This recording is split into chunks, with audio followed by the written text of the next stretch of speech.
Barbara, c'est à nouveau moi. Aujourd'hui, je veux te parler d'un petit livre de Claude Ponty qui s'appelle Un thé d'été, Monsieur, Monsieur et Mademoiselle, Moiselle. Donc, c'est aux éditions École des loisirs, paru en 2004. Bon, j'imagine que tu connais un peu Claude Ponty, il a fait énormément de livres. Il se caractérise par des dessins très très très fouillés avec beaucoup de détails et de jeux, de mots, entre autres. Donc là, on est sur l'histoire de Mademoiselle Moiselle qui veut inviter Monsieur Monsieur à un T-for-two qui devient un mot unique, pour un thé d'été du coup, pour parler de leurs souvenirs d'enfance. C'est un rencard amoureux. Voilà, donc je te montre quelques images de Mademoiselle Moiselle se préparant pour le thé, avec l'invitation pour que Monsieur Monsieur sache qu'il est invité. Tout est très onirique, alors il arrive en voilier, notre cher Monsieur Monsieur.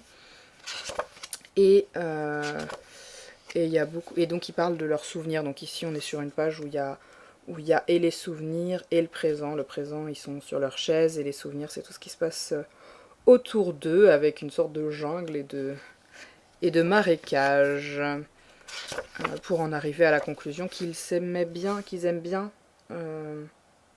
ce à quoi ressemblait l'enfance de l'autre, et qu'ils ont passé un bon moment ensemble.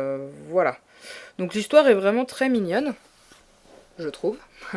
J'aime beaucoup les dessins, qui sont toujours très fouillés et qui jouent sur des mots. Enfin voilà, il invente tout un bestiaire qui, moi, me parle toujours beaucoup. Il est dans la personnification d'objets. Donc là, on a la traditionnelle théière avec ses petits-enfants, ou pas ses enfants d'ailleurs, mais en tout cas les petites tasses qui sont aussi des êtres vivants. Et puis un robinet un peu particulier.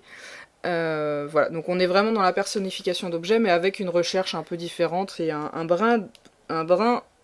beaucoup d'absurde et de jeux avec un bestiaire assez improbable, de poissons volants, d'oiseaux, on sait pas, hein, sur la cheminée on sait pas trop ce que c'est, et qui cheminent ensemble, toujours dans cet univers, qui a moult détails. Donc ça, c'est quelque chose qui, moi, me plaît beaucoup, beaucoup, tout comme l'histoire qui est vraiment très mignonne. Il y a juste un point qui, pour moi, est vraiment très négatif, c'est l'utilisation du mot mademoiselle. Alors ça peut paraître un peu futile, mais on est sur un rendez-vous amoureux et on dit mademoiselle rencontre monsieur. On sait tous que mademoiselle, ça réfère au mariage dans la langue française, et que donc, pour faire un rencard amoureux, il faudrait que mademoiselle soit mademoiselle, parce que bon, quand même, si elle était mariée, ça pourrait pas se faire. Moi, ça me dérange. Ça me dérange parce que déjà, ça c'est adressé aux enfants, hein. C'est pas un livre, c'est un livre qui peut être lu par des adultes parce qu'il a plusieurs niveaux de lecture, et ça, c'est un très très bon point de Ponty. C'est qu'à chaque fois, il permet à différents âges de se retrouver dans ses livres parce qu'il a de la complexité, via jeu de mots, voilà. Et ça, c'est vraiment très très appréciable. Par contre, du coup, ça s'adresse aux enfants qui ont quoi, 4, 5, 6 ans peut-être, pour les plus jeunes à qui on pourrait lire cette histoire qui est très courte. Et là, donc, on leur inculque qu'un rendez-vous amoureux, les gens qui ne vivent pas ensemble et qui se rencontrent pour un thé, pour raconter leurs souvenirs d'enfance, c'est entre une mademoiselle et un monsieur. Bon, je vais pas m'étaler plus parce que de toute façon, j'ai pas grand chose à dire de plus sur ça, mais moi, ça me déplaît profondément. Et je pense que ça, c'est vraiment un très très mauvais point.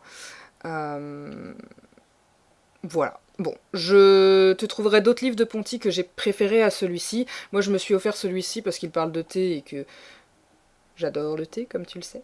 Mais, mais voilà, je suis un peu mitigée sur celui-ci. Bon, bah écoute, à très bientôt, je t'embrasse.